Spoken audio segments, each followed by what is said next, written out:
अन्य लोगों के संग का त्याग कर दो, जो भगवत विमुख वार्ता करते हैं, संत निंदा करते हैं, दूसरों की निंदा करते हैं, कुछ हाथ नहीं लगता, ये लोग दुर्गति को प्राप्त होने वाले हैं। भक्तन निंदा अति बुरी भूल करे जिन कोय, किए सुकृत बहु जन्म के छिन में दारे खोए। पर निंदा के किए ते नहीं आवत नहीं कछु हाथ, मूर्ख पर्वत पाप को ले चल अपने साथ। तो अलम कश्यापि संगत्या, ऐसा संग मत करो जिनके पास बैठने से भक्त निंदा, जन निंदा, भगवत निंदा हो, ऐसे से दूर रहो। अलम बंद कर दो ऐसे लोगों का संग। रात दिन हम श्यामा श्याम का नाम जप करेंगे, श्यामा श्याम के लीला गुण गाएंगे, श्यामा श्याम के ही धाम का शोभा का चिंतन करेंगे। जब तुम अपना जीवन श्यामा श्याम के चरणों में न्यौछावर कर दोगे तो पूरा भार श्यामा श्याम ले लेंगे और तुम्हारे हृदय में मस्ती आ जाएगी। जो ऐसा निश्चयी होता है, दृढ़ निश्चयी, उसके अंदर दृढ़ विश्वास, तो उसके हर समय भगवान की स्फूर्ति होती रहती है। भारी प्रतिकूलता में भी भगवान का सानिध्य अनुभव होता है। वो अनुकूलता में तो भगवान के दुलार को देखता है, लेकिन प्रतिकूलता में भगवान की विशेष कृपा को देखता है। ये संयोग, ये वियोग, संसार की ये द्वंद्वमयी वृत्तियां भक्तों के हृदय में नहीं चुभती। आए की हुज्जत नहीं, गए की तलाश नहीं, क्योंकि नित्य संयोग भगवत स्मृति के प्रभाव से प्रभु का रहता है। शोक, विषाद बहुत ध्यान देने योग्य विषय है। तभी लोगों को ऐसा लगता है कि ऐसा कैसे हो सकता है। भक्त के चरित्रों को जब सुनते तो लगता है ऐसा कैसे हो सकता है, ऐसी परिस्थिति में भी ऐसा कैसे हो सकता है। क्योंकि तुम मानसिक बुद्धि से युक्त हो और वो भागवतिक स्थिति से युक्त है, इसलिए तुम उसको पार पा ही नहीं सकते। जब तुम अपना जीवन श्यामा श्याम के चरणों में समर्पित कर देते हो हृदय से, फिर उनकी कृपा से सब विघ्न दूर हो जाते, एक अपार मस्ती रहती है। नहीं तो शोक, विषाद, दुख, क्लेश, कष्ट, संताप, भय, उद्वेग, ये सदैव सताते रहते हैं। इसी से डिप्रेशन होता है। बार बार नकारात्मक चिंतन, शोक, विषाद, दुख, चिंता, क्लेश, संताप, भय, उद्वेग, यही पूरे मानसिक स्तर को नष्ट कर देते हैं। उत्साहहीन जीवन हो जाता है। जब तुम श्यामा श्याम को समर्पित हो जाते हो तो ये सब प्रवेश भी नहीं करते, एक अपार मस्ती बनी रहती है। अब क्या होगा? श्यामा श्याम जो करेंगे वही होगा। श्यामा श्याम पता नहीं कैसा करें, नहीं, वो सदैव मंगल भवन है, वो जो करते महामंगल होता है। यह निश्चय उपासक के हृदय में आ जाना चाहिए। इसलिए अपना सारा मन, सारी बुद्धि, सारा जीवन, प्रत्येक श्वास प्रभु को अर्पण कर दो, फिर देखो तुम निहाल हो जाओगे। दुख, शोक, विषाद, क्लेश, कष्ट, संताप, भय, उद्वेग, ये उसी को व्यापते हैं जिसने अपने जीवन को प्रभु के चरणों में अर्पित नहीं किया। इसलिए तुम अपना सारा मन, सारी बुद्धि, सारा जीवन, प्रत्येक श्वास केवल प्रभु को अर्पित कर दो, फिर देख लेना। श्वास कैसे अर्पित की जाती? राधा राधा राधा। बुद्धि कैसे अर्पित की जाती? एकमात्र निश्चय कि भगवत सुख ही सुख है, ये जागतिक सुख सुख नहीं, ये दुख है, ये ऐसा दलदल है जिससे आज तक कोई नहीं निकल पाया। सारा मन, हम मन से केवल प्रभु का मनन करें, बार बार मन को संसार से हटा के नाम में, रूप में, लीला में, धाम में लगाएं।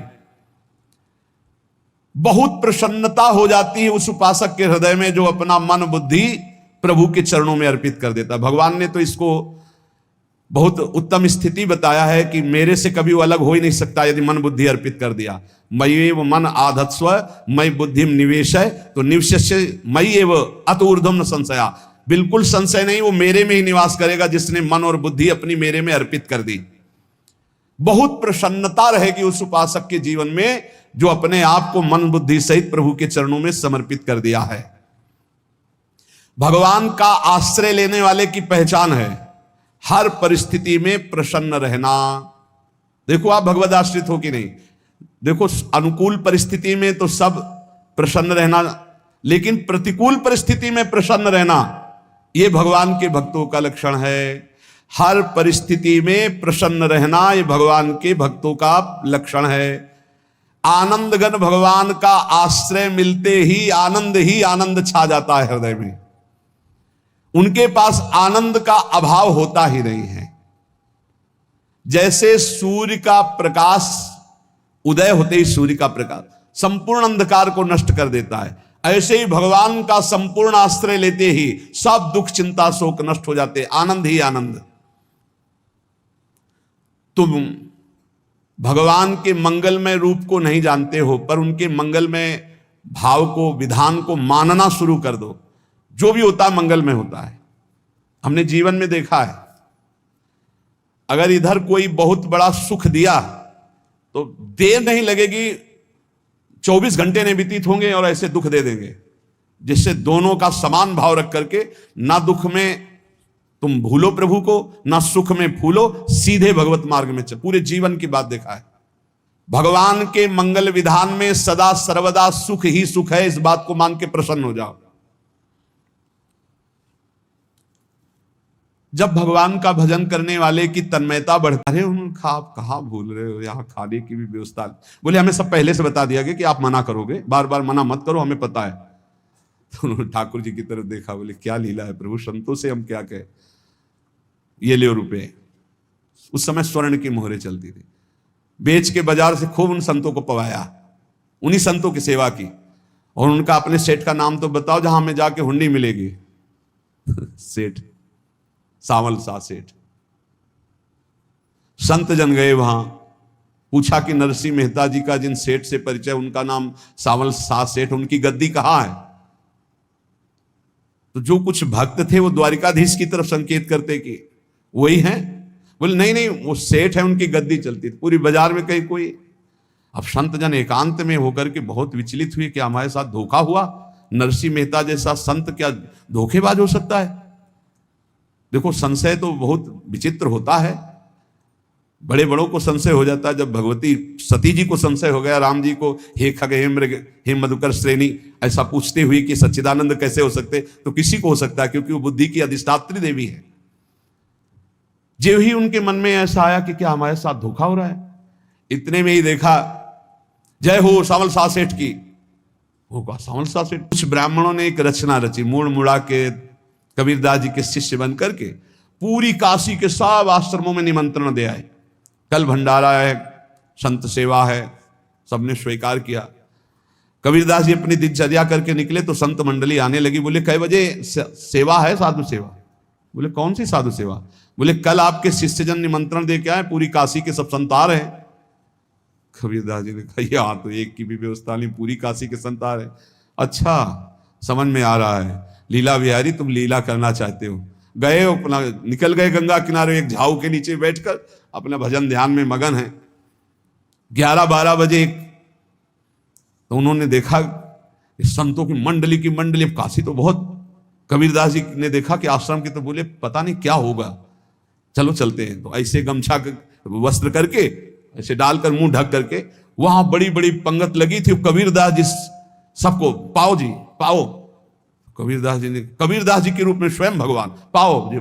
कबीरदास जी ने कहा अच्छा जब स्वामी परस रहे तो हम भी बैठ के पा ले। तो जब उसी पंगत में बैठ गए अपना कपड़ा ढक करके, और जब मोहरे की दक्षिणा दे रहे थे सब लोग कि वाह कबीरदास जी ने आज तो साधु से सबको। जब कबीरदास जी के सामने आए तो ऐसे मुंह ढके, मंगल उनका विधान होता है। बहुत ही उत्तम मंगल होता है भगवान के शरणागत का। भगवान हमारे विचारों वाले नहीं हैं, हमारे विचार प्राकृतिक है, भगवान के विचार चिदानंदमय हैं। वो अपने विचार से हमारा मंगल करते हो, हम अपने विचार से मंगल चाहते हैं।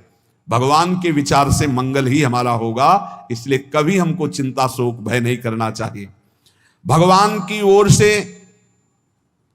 कभी तुम्हारे लिए ऐसा विधान नहीं होगा कि तुम दुखी हो जाओ, बस तुम्हारी सोच हो सकती है, उसका परिणाम बहुत मंगल होगा। जगत की ओर से निराश हो जाओ, किसी से आशा मत रखो, फिर आप देखो आपका जीवन कैसा आनंद में व्यतीत होता है। ये जो जगत की आशा है यही दुख प्रदान करती, सच्ची जगत की आशा ही दुख प्रदान करती है। अगर जगत से कोई संबंध न रखा जाए और भगवत भाव में रहकर तो बहुत अच्छा जीवन चलेगा। अपने कर्तव्य का पालन करो, परिवार को भगवत स्वरूप मानकर पोषण करो, किसी से कोई संबंध मत रखो, कोई आशा मत रखो। यही अध्यात्म सिखाता है। अपने आप भगवत स्वरूप, सबका व्यवहार मंगलमय और आपका जीवन मंगलमय। अपने घर में ऐसे रहो जैसे किसी अतिथि के घर में रह जाता है। चलना है, यहां से जाना है। कौन रहता है अपने घर में अतिथि की भांति? भगवान का भक्त। जाना है यहां से, अपनी प्रिया प्रीतम के पास जाना। ये हमारा घर नहीं है, यहां तो हम समय व्यतीत कर रहे हैं, अपनी आयु व्यतीत कर रहे हैं भगवत आराधना करते हुए। हमें जाना है प्रिया प्रीतम के पास। वास्तविक घर भगवान का धाम है हमारा। वास्तविक घर वाले प्रभु हैं हमारे। जो नित्य सच्चिदानंद भगवान के चरणों में अपने चित्त को समर्पित करता रहता है, उसको यह अनुभव होने लगता है कि बड़ी कृपा है हमारे ऊपर भगवान की, बड़ी कृपा है हमारे ऊपर। सर्वसमर्थ परम सुहृद भगवान ऐसे भक्त के ऊपर हर समय वरद हस्त रखे रहते। ये केवल प्रवचन नहीं, सच्ची बात मानिए। ऐसे भगवान का वरद हस्त हर समय रहता है। जब भगवान की छत्र छाया में भक्त अपने को देखता है तो आसपास घोर विपत्तियों का भी समुदाय हो तो भी वो आनंद में मगन रहता है। हर हालत में आनंदित रहना ये भक्त का स्वभाव है। भगवान ऐसे भक्तों को प्यार करते हैं जैसे कछुआ अपने अंडे को बाहर रख आवे और रात दिन उसका चिंतन करे। जब भक्त भगवान को समर्पित होता है तो भगवान रात दिन उसकी ऐसे चिंतन सुरक्षा करते हैं। अभय, ये दैवी संपदा का पहला गुण है। ये भगवान के शरणागत पर जागृत हो जाता है। वो भयभीत नहीं होता, किसी भी उससे भयभीत नहीं होता। यही डर ही डरप हरिवंश हित, जिनो भ्रमय गुण सलिल पर। इस डर से डरते रहना चाहिए कहीं गुण रूपी पानी में फिसल ना जाए, नहीं तो गलती हो सकती है। साधक सावधान रहे। ये अभय दैवी संपदा का सबसे बड़ा गुण है। जो भयहारी भगवान की शरण में आ जाता है तो उसके अंदर ये अभय प्रकट हो जाता है। अगर कहीं तुम्हें एकांत में भय लग रहा है, एक आदमी तो एकांतिक में आए थे, वो कह रहे थे कि हमें हर समय भय लगा रहता कि कोई हमारे पीछे है। अंधेरा तो लगता कोई खड़ा है, मैं जीना मुश्किल हो गया, ऐसा भय। देखो ये मन कैसा है, भगवान से विमुख होने पर कैसे डरवाता है। वो कह रहे हैं हर समय मुझे डर लगा रहता है, कोई सामने खड़ा है, कोई पीछे खड़ा है, ऐसा भय लगने लगता है। और जब भगवान की शरण में आ जाते हैं तो ये अभय स्थिति हृदय में जागृत हो जाती है। कोई भी भय आसपास आ ही नहीं सकता। यहां तक कि नरक का भी भय खत्म हो जाता है जो भगवान की शरण में है। महापापी भी पुण्यात्मा महान भक्तों के समान वो उत्तम गति को प्राप्त हो जाता है जो भगवान की शरण में हो जाता है। पर ये जो भोगों का आश्रय लिए हुए हैं, मनमानी आचरण कर रहे हैं, ये कभी उस अभय को जान ही नहीं सकते कोई अभय पद है क्या। इनको तो कदम कदम पर शोक, भय और दुख की प्राप्ति होगी। कोई बचा नहीं सकता जो भोगों में लगे हैं, मनमानी आचरण कर रहे हैं। अगर निर्भय होना चाहते हो, परम सुखी होना चाहते हो तो भगवान के शरणागत हो जाओ। सारे जगत को अभय दान देने वाले भगवान हैं। भगवान का एक प्रण है, ममपन शरणागत भयहारी।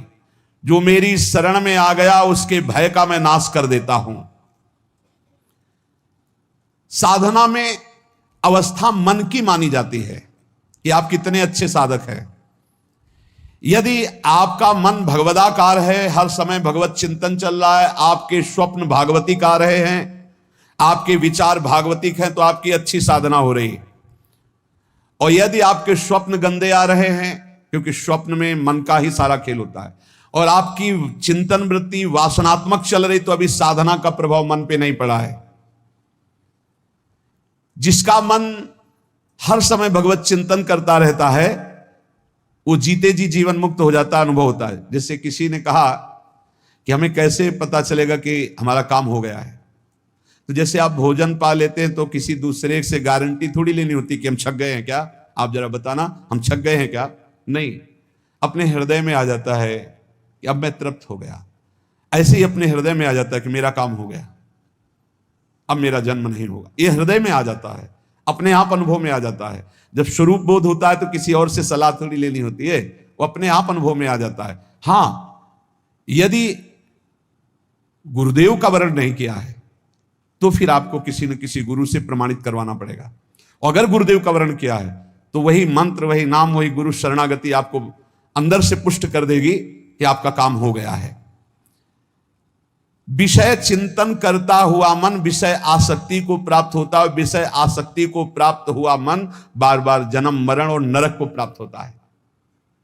बस ये विषय चिंतन हटाना ही प्रमुख कर्तव्य साधना का है। बार बार मन को विषयों से हटा करके प्रभु के नाम में लगाओ, प्रभु के रूप में लगाओ, प्रभु की लीला में लगाओ।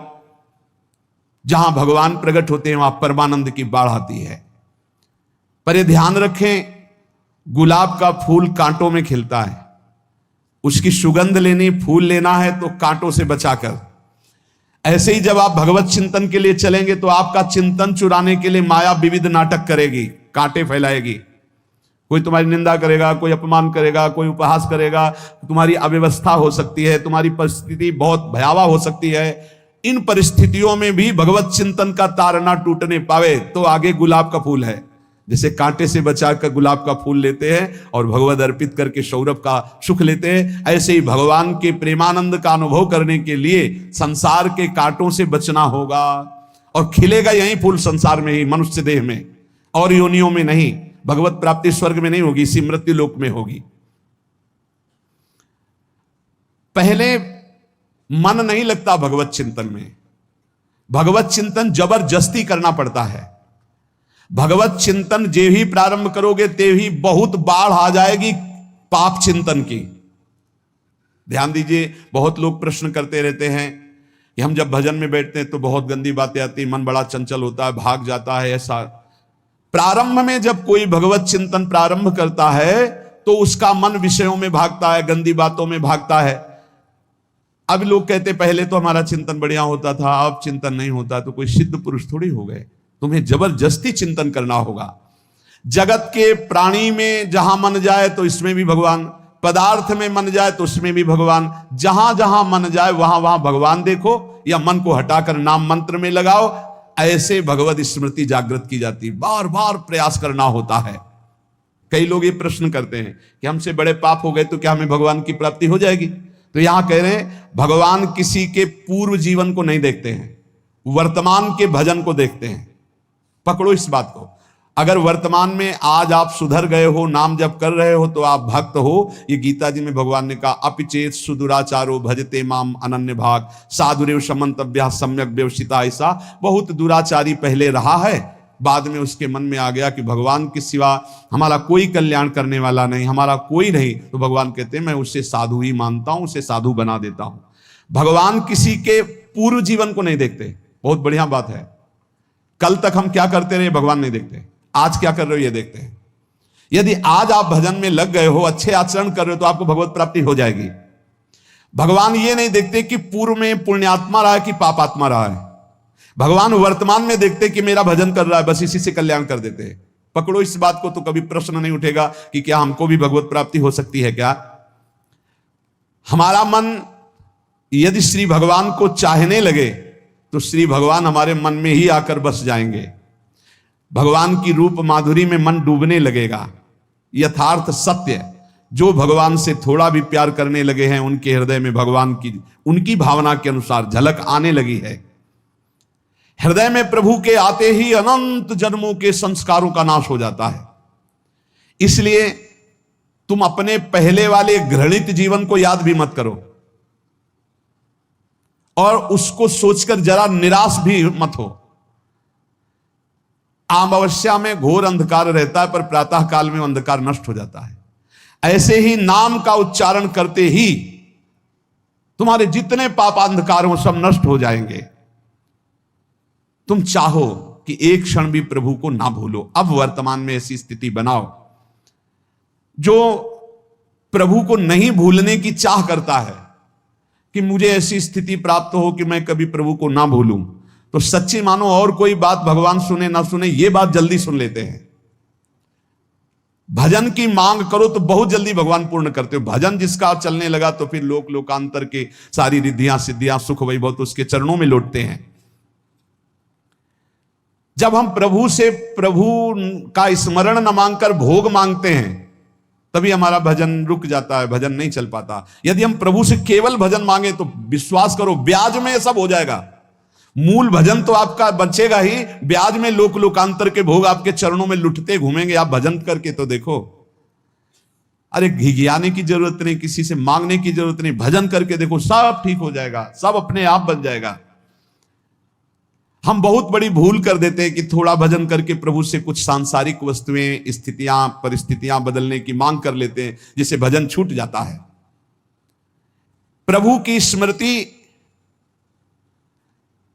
इतनी महान है कि जिन्होंने बैर भाव से प्रभु का स्मरण किया उनको भगवान की प्राप्ति हो गई। जैसे कंस आदि भगवान से बैर ही तो रखते थे, लेकिन भगवान की स्मृति रहती थी, स्मृति ने उनको भगवत प्राप्ति करा दी। स्मृति में महान सुख है, पर वो जब भक्ति रस से युक्त स्मृति होती तब माधुर्य रस, प्रेम रस का अनुभव होता है। कल्याण तो वैर भाव से स्मरण करने वालों को भी प्राप्त हो गया। यदि आप भक्त हो और ये चाहते हो कि आपकी भागवती की स्थिति बहुत जोर की हो, तो हम आपसे प्रार्थना करते हैं कि रोज प्रभु से एक ही बात मांगिए, मुझे अखंड स्मृति दीजिए। अर्जुन जी को पूरी गीता जी सुनने के बाद यही मिला, नष्टो मोहा स्मृति लब्ध्वा। स्मृति,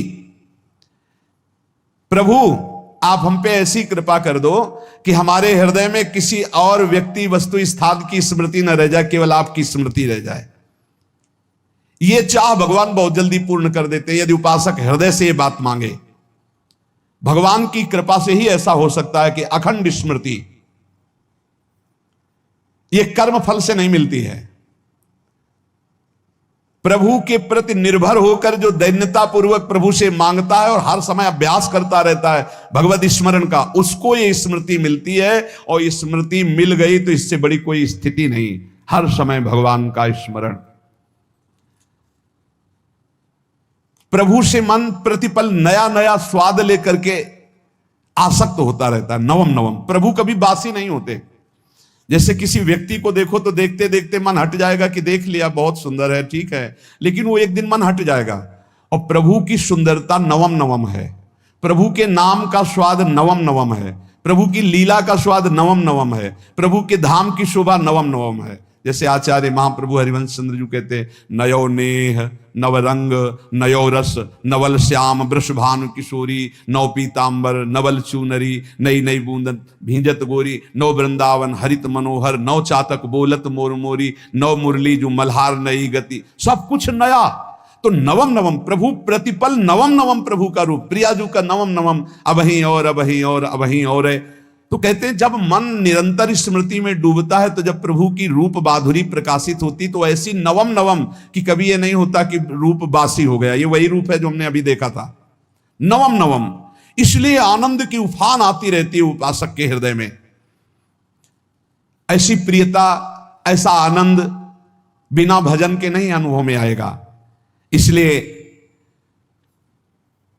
तुम विश्वास करो, तुम्हें बहुत सुंदर सुख मिलने वाला है, आगे अपार सुख मिलने वाला है। ये थोड़ा दुख का समय काट लो, जब तक जीवन है ये दुख सुख की लहर आती रहेगी, आप इसको सह जाओ, आगे बहुत आनंद है। विश्वास मान लीजिए, बहुत आनंद है।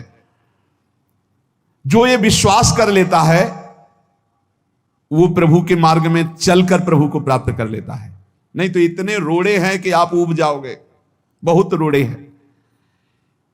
जो प्रभु के मार्ग में चलता है तो माया के बहुत से पार्षद अपना प्रभुत्व दिखाने उनके पास आते हैं, महिमा अपनी दिखाने, पर वो किसी वस्तु, स्थिति, अवस्था, प्राणी, पदार्थ का प्रभाव स्वीकार ही नहीं करता, क्योंकि भगवत स्मृति परायण है, भगवान की कृपा पर विश्वास है, इसलिए उसको कोई फंसा नहीं पाता। वो नित्य निरंतर प्रभु से घुला मिला रहने के कारण उसकी मस्ती में कोई फर्क नहीं पड़ता। माया का प्रभुत्व रखने वाले उसे फंसाने की चेष्टा करते हैं, पर उस पर किसी का असर नहीं होता।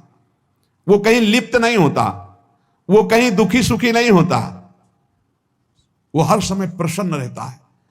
तुम देखो, हर समय प्रसन्न रहते हो? यदि नहीं तो तुम किसी व्यक्ति वस्तु का आश्रय लिए हुए हो, प्रभु का नहीं। अगर हां तो हर समय प्रभु का स्मरण चलना चाहिए, हर समय प्रभु के आश्रित हो, कि देखना ये आनंद, ये प्रसन्नता क्या रूप रखती है। बड़े बड़े मस्त संतों को देखा, मस्त ऐसे उन्माद में मस्त है, उस सुख के लिए ललचाओ, कब तक जन्मते मरते रहोगे, कब तक बार बार दुख भोगते रहोगे, कब, बड़ा प्रपंच है ये। भगवान का स्मरण परम पुण्यात्मा पुरुष का हृदय माना जाता है, बहुत पवित्र हृदय, बड़ा पुण्यात्मा हृदय जिसमें भगवान का स्मरण।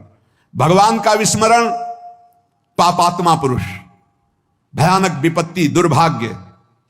अतएव सुदृढ़ निश्चय करो, अब हम भगवान के स्मरण में अपना समय व्यतीत करेंगे। मेहनत करो, कार्य करने के लिए कोई मना नहीं, आप नौकरी करो, किसानी करो, व्यापार करो, पर अंदर अंदर भगवत स्मृति, भगवत स्मृति ही सबसे बड़ी स्थिति है। अब चाहे हम जीवित रहें, चाहे हमारे मरण जैसी विपत्ति आ जाए, चाहे सब हमसे हट जाए, चाहे सब हमको नमन करें, अब हम दृढ़ निश्चय करके केवल भगवान के स्मरण करते हुए इस संसार के बीच समय व्यतीत करेंगे। अब हम चूकने वाले नहीं, ये नियम लीजिए।